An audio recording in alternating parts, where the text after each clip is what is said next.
What's going on, guys? I'm Landon, and this is David, and we're Taffie Hoops. Sorry for no video last week. Obviously, it was Thanksgiving, so we spent time with our families, and just really taking time to relax. But yeah, today we are doing the early on NBA award predictions and who we think deserves each award. So with that, we're gonna kick it off with Sixth Man of the Year. Yeah. And yeah, David. So I'm going to start off with my third place. I think he deserves an honorable mention. He is a rookie, but he's also dominating the league as a sixth man. His name is Bennedict Mathurin from Arizona. I have been high on him ever since his first game in the NBA. I've loved what he's been doing this year. I can't wait to see more from him, but I don't think he'll win this award, but he definitely deserves an honorable mention for Sixth Man of the Year. Mm-hmm. That is also my third pick for the Sixth Man of the Year. Sweet. Yeah, I mean, just amazing. Like, I don't think will not be a sixth man for long. No. Like, I think it would be fine. I can see him being a sixth man all season. Yeah. And like that would be the Pacers' plan. But right. Next season, I don't think he's gonna be a sixth man. That's true. Yeah, I love Bennedict Mathurin. I think he's definitely he deserves to be mentioned for this award, but I don't see him winning it in the end. Yeah. My next guy, my second place. This might be a shocker because he's gotten a lot of hate recently, but it's Russell Westbrook. He's made a lot of dumb decisions like late in games, but like you can't deny his volume that he's done within games, and you can't deny like the impact that he's making off the bench for the Lakers. So, yes, I don't think he'll win the award just because like not really voter fatigue, just like voter like stigma against him, but he definitely deserves to be in the running for Sixth Man of the Year. Yeah. I'm looking at my list. I had Jordan Poole at my second.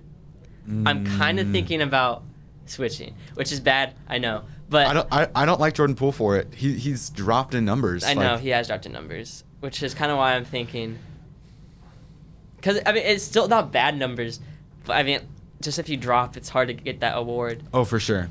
So yeah, I think I'm gonna switch and kind of bandwagon off you. I think Russell Westbrook definitely deserves like kind of the second contention for the award, just because he's doing so not super great, but like if he can really embrace that role as sixth man, I think he'll really flourish in that, and I think he definitely, if you look purely at statistics, would be good. But right. I don't think he's gonna win the award again just because of storylines and oh yeah, all that stuff. So yeah, maybe we have the same person for number one. I have Christian Wood. Oh wow, Christian Wood Christian is very good. He is one of the best six-man shooters, and he's basically a 7-footer. He fits perfectly with Luka. That pick and roll that they have late in games is so dominant. I love how he's playing. He fits a lot better than Porzingis did with Luka, and he can definitely take some of the offensive load when Luka's not on the floor. I love what he's doing on this team, and I think he'll continue it. I feel like his success is more sustainable than Westbrook and Mathurin. My sixth man, not Christian Wood, was actually Malcolm Brogdon for the Celtics. He's averaging, of course, less than last year, but obviously that's going to happen when you're coming off the bench and not like the main option kind of the team.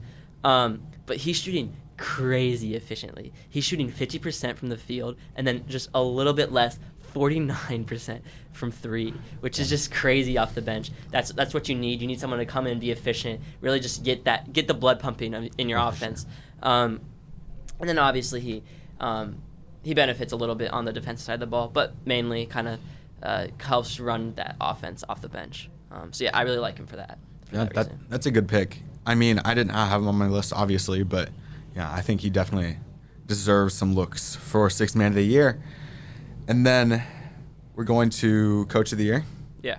We can do a quick run through, but I basically have two top guys, and that's Will Hardy of the Utah Jazz. That's your number one. And Joe Mazzulla of the Boston Celtics. Joe Mazzulla is my number one.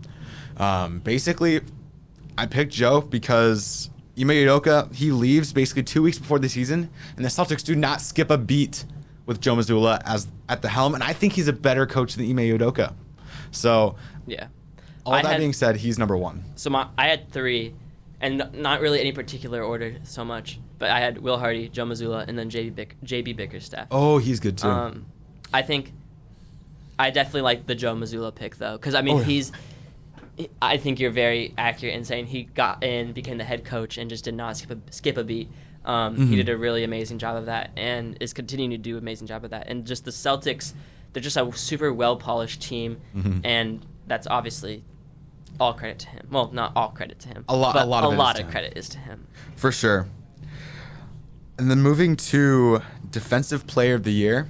This is a tight race. Like, this is a close race, I think. My number 3, Marcus Smart. He's been in Defensive Player of the Year talks for a while now. He's continued to be so, kind of leading this team in defense. He won it last year. He definitely is continuing what he started. I love where he's at, but he's not number 1. See, I actually didn't put him on my list. I thought about him because he is, of course, amazing. But I just think it's hard for a guard to win 2 years in a row. Oh, totally. I think it's just very hard for a guard to win that award in general. Yeah. And of course, it's crazy he won it last year. For sure. So I just didn't see him winning it this year again. For my number 3, I put in the Indiana Hoosiers' very own OG Anunoby. His respect. Like, I thought about putting him in most improved conversations. I couldn't put him there just because his offensive numbers weren't as much of an improvement. But his defensive numbers, he's averaging 2.3 steals in 1 block, which is just amazing. If Pascal Siakam is not an All-Star, OG will be the All-Star. I think the Raptors deserve an All-Star. They'll get an All-Star, and it'll either be him or Pascal. And I just think OG does a really good job of really being that, like, spark plug for their defense. Basically the same thing. I have him as number 2 in my Defensive Player of the Year rankings. Yeah, he is dominating on defense. He makes a legit case for number 1, and I love where this Raptors team is defensively. He locked up Luka. I love where this team is at right now. I love where OG is at defensively too. Yeah, I'm just trying to think of I'm trying to predict your list as I'm, like, looking at mine. Because if you have him as then you're leaving out one of my top 2. Okay, my number 2 is Evan Mobley, who I think might be your number 1. Am I correct? Oh, wow. No. Okay, yeah. So my number 2 is Evan Mobley.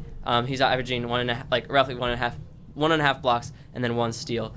Yeah, I think he's just really, really good. I just read a hot take on the internet yesterday, which we might do a video of hot takes soon. So if you have any hot takes, leave them in the comments below.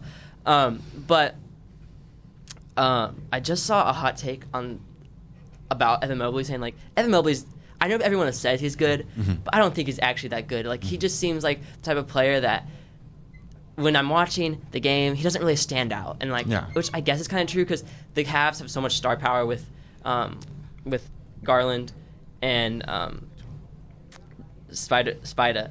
But I think Evan Mobley, like, I think he does blend in, and I think that's what he is really good defensively. Like, he's just kind of there, and then he just kind of, I don't know. Like, I don't know how to explain it, but he's just that really good, like, presence on defense. I didn't put him in there because he doesn't command a defense, and he's not doing it, like, solo. Yes, Cleveland does top 5 defense, but they have multiple guys who are doing it. They have 2 rim protectors with Jared Allen and Evan Mobley. I really couldn't pick between them. So that's why my number 1 is Giannis Antetokounmpo. This is his most dominant season defensively, in my opinion. Just the eye test, he is commanding every pick and roll. He's basically just, like, blowing up every single pick and roll, and it's amazing to watch. Watching Giannis on defense is honestly more exciting than watching him on offense this year. And I'm not going to, it's insane. Dang. I hate these videos because, like, I just listen to you talking, and I'm like, oh, dang, I should have changed my list. I definitely agree to what you said about Evan Mobley. And my number 1 is not Giannis. It's actually another Bucks player. It's Drew Holiday? No, it's Brook Lopez. Ooh. Because he's averaging 3 blocks. And Giannis, of course, is dominant, but he is that, like, defensive centerpiece for the Bucks. He's just holding down the paint. He's even venturing out to the perimeter a little bit. And he's just doing a really good job of just holding down that defense for the number 2 defense in the league. I should have put Giannis on the list because I kind of was conflicted of, like, I don't know if I want to put 2 Bucks players in it, but I think Brook it sounds weird to say out loud, but I think he stands a chance. But and then obviously Giannis. I don't know. I feel like it's going to be very hard for voters to overlook Giannis and pick Brook Lopez. Yeah, I know. And I feel like that's what I was thinking. It's like Giannis is such a dominant player on defense, and he disrupts everything on defense that he's just like going to get all the attention, and I think he deserves that attention. Yeah. He's not going to get the block numbers that Brook Lopez has, but I think he is an overall better defender than Brook Lopez. Yeah. Yeah, I think I agree, which makes you kind of look dumb now on my list, but whatever. Yeah. Are we doing most improved? Yeah. Okay. I'm down. My third, he's taken this all-star leap this year. Many have even considered him for MVP. Shai Gilgeous-Alexander. The only reason I do not have him as higher than that, it's kind of like the Ja Morant case where he was already really good and he just got better. I don't think it's as big of a jump. And I don't want players like Ja Morant to win Most Improved Player. I don't think he should have won it last year. That's why I don't think Shai should win it this year. But he still has made a huge improvement, and I love where this OKC team is this year. I think Shai might be an all-star starter this year. Pretty crazy. I love how Shai's playing this year. Over 30 points a game. Dang. I'm kind of shocked. I mean, this kind of screws up the order, but Shai's my number one. I think his I think. Hey. Yeah. I mean, I guess it's hard because he wasn't an all-star last year, but he was putting up all-star numbers. But he jumped from 24.5 points per game to 31. Oh yeah. Which is pretty crazy. But I guess I haven't really thought of the Ja Morant case if you don't really want everyone winning that. But he's become more efficient, jumping to 50% field goal. Is he? No, he's not 50, 40, 90. But yeah. Defensively, he's doing better, and he's really just as a team. He's really taking that mentally. He's changed this year. Yeah, I agree. He's really taken on that leadership role. He's not. He's how old is he? He's early 20s, early to mid 20s. 25. I think. 24, 25, I think. So yeah, he's I feel like there's kind of that stage where you kind of become that.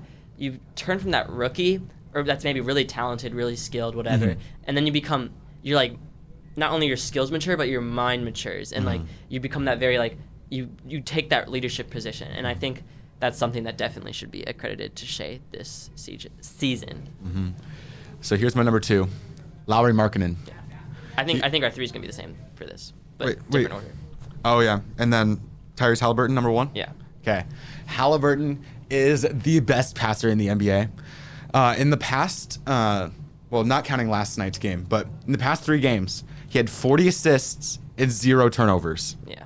He is an insane passer, and he's also getting the scoring numbers too. You did not see that passing last year. And this year, he's turned into the best passer in the NBA. He is the only player since Chris Paul to be number 1 in assists and outside the top 20 in turnovers. He is being efficient with it.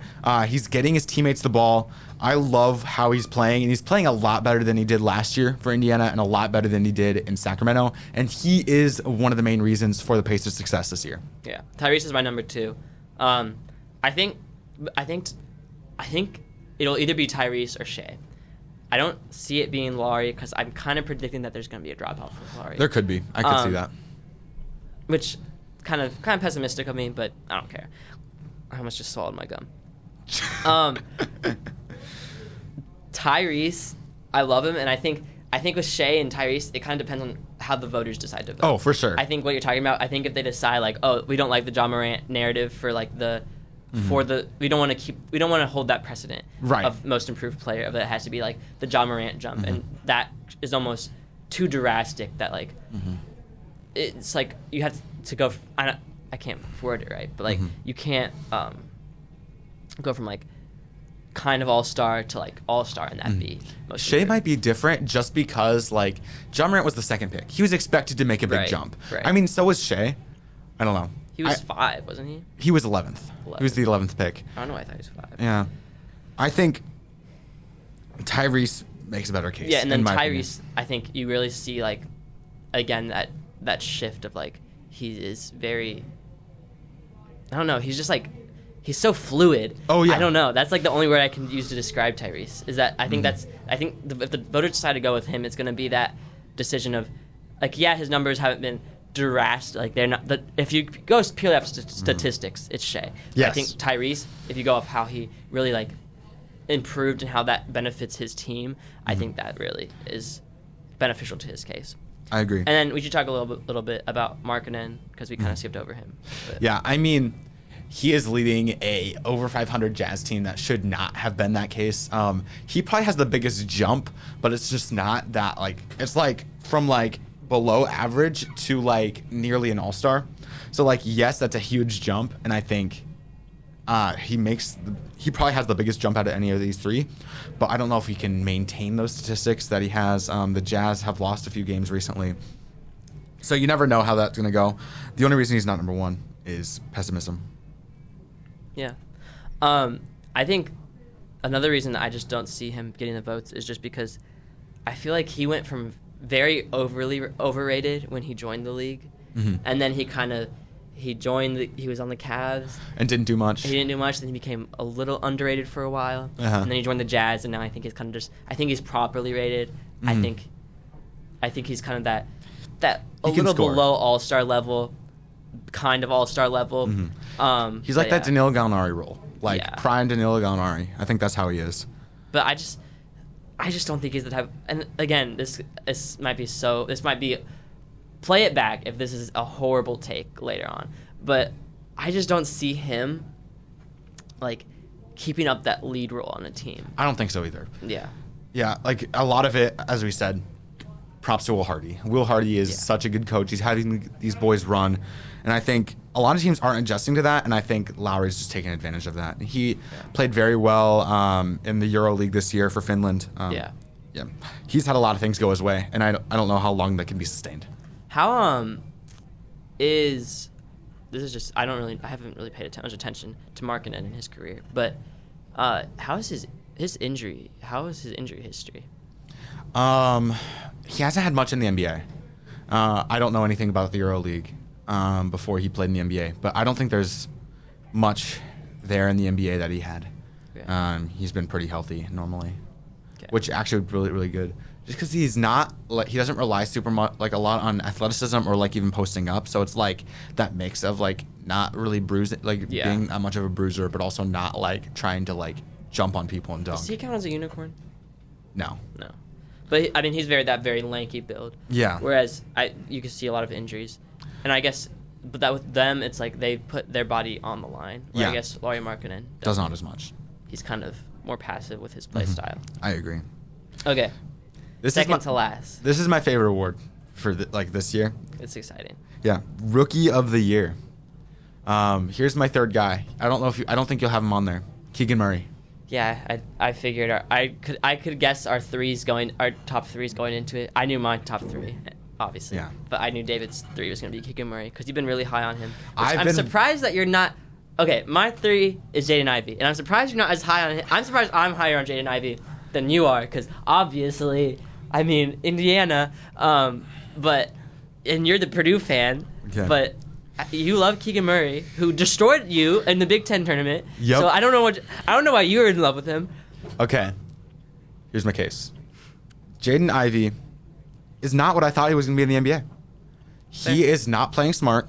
He takes plays off. He does not know how to play off the ball. And especially when you have to play with Cade Cunningham, he does nothing. He just sits in the corner. He doesn't do anything off the ball, which is something he needs to do, and he's a defensive liability.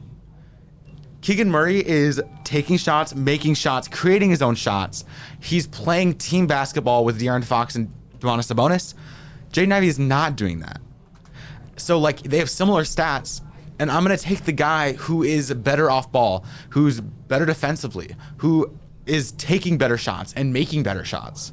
Like, Jaden Ivey, he's putting up stats and he's scoring. He also has a lot of usage. I'm taking Keegan Murray for that reason. Yes. I had this prepared. Yeah, I know you had it very prepared because you probably were expecting I had Jaden Ivey. Oh, for sure. But yeah, I agree with you. I mean, Jaden Ivey really does just sit in the corner if he doesn't have the ball, which is bad. Yeah.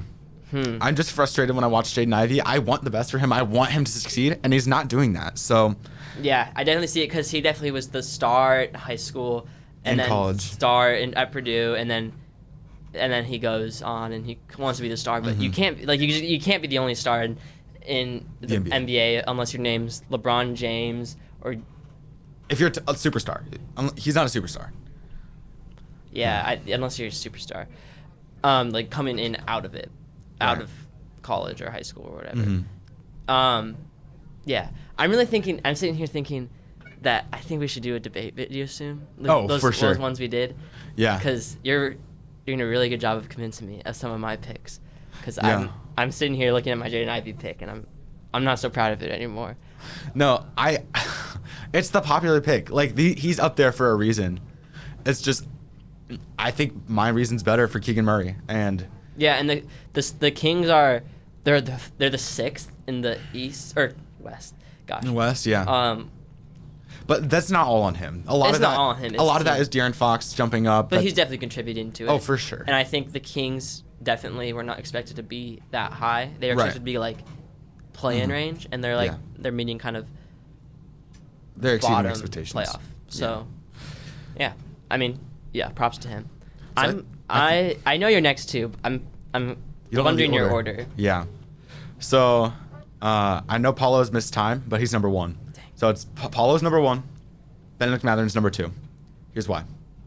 Benedict Mathurin is such a good scorer, but he doesn't do much outside of that. And I'd say, like, Paulo is everything, and he has so much potential. And I think his success is more sustainable than Benedict Mathurin.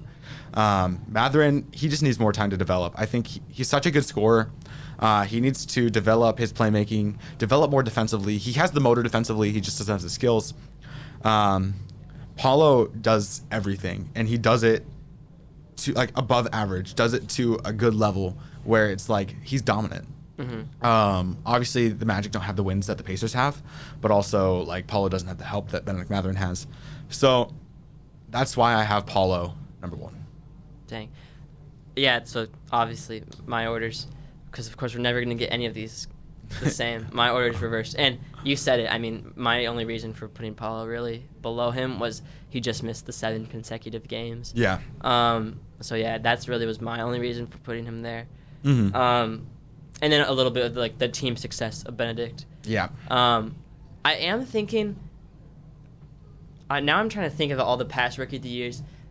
They don't look at team success that much for it. Not really, but they do look at games missed. Right. Because Joel Embiid did not win his Rookie of the Year. It was Malcolm Brogdon, because Joel Embiid only played 41 games. Yeah. And Brogdon played like 60 for the Bucks. Yeah. And he was a second-round pick too, which was kind of cool. Yeah. So yeah, I think definitely can look at games missed, but I don't think Paulo's gonna miss enough games for it not to be him winning it. And I think he's the best player in this class for sure. Yeah. I agree. Yeah. And then obviously Benedict, I love him. He's great. I love watching him on the Pacers. I've ranted about him. I've just ranted about how good he is. He literally just dominated on LeBron.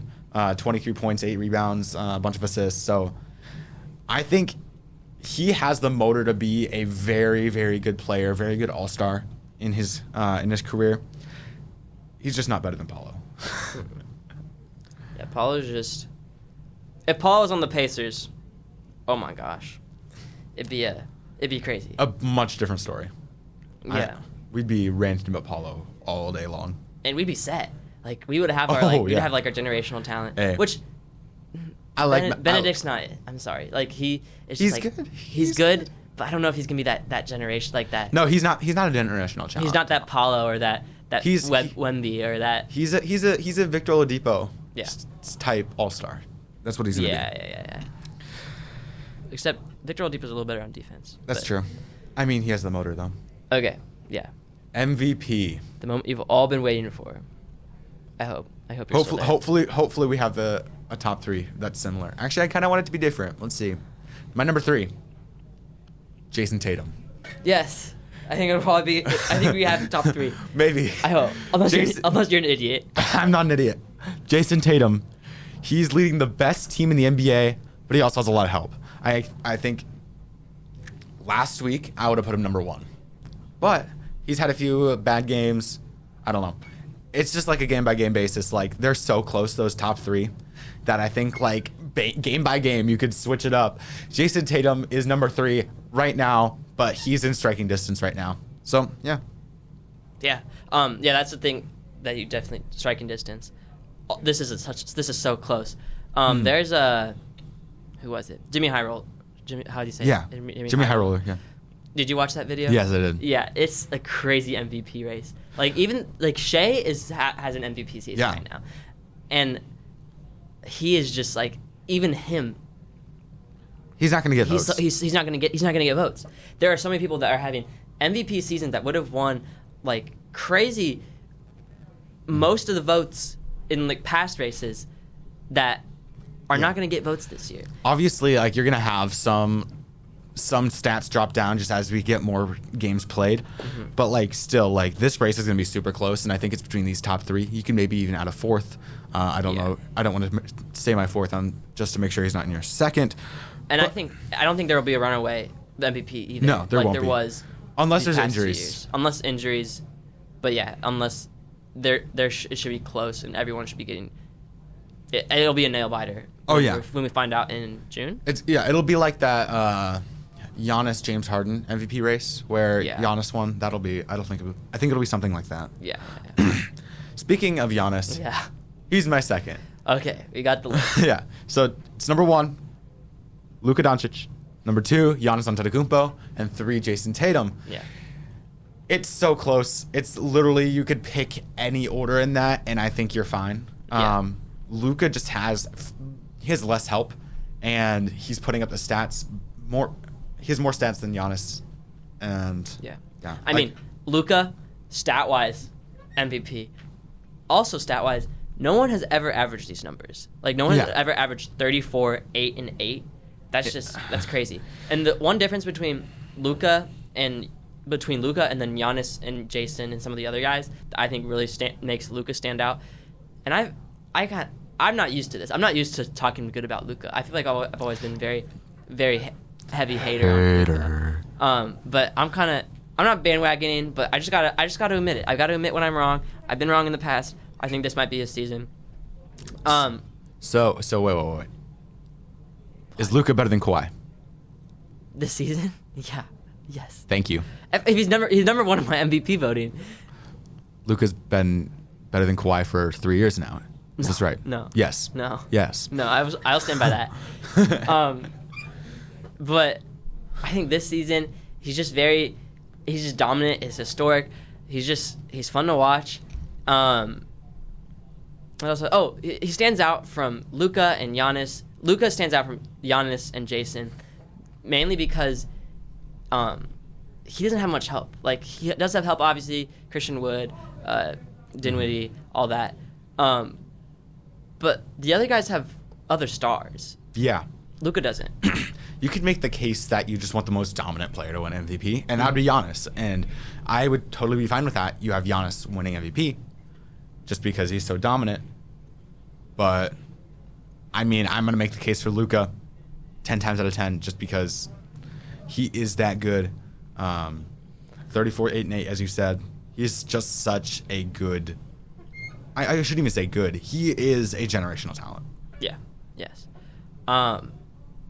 The only thing that I could see stopping Luka from winning this is an injury, which I don't want to wish an injury on anyone. Actually, no.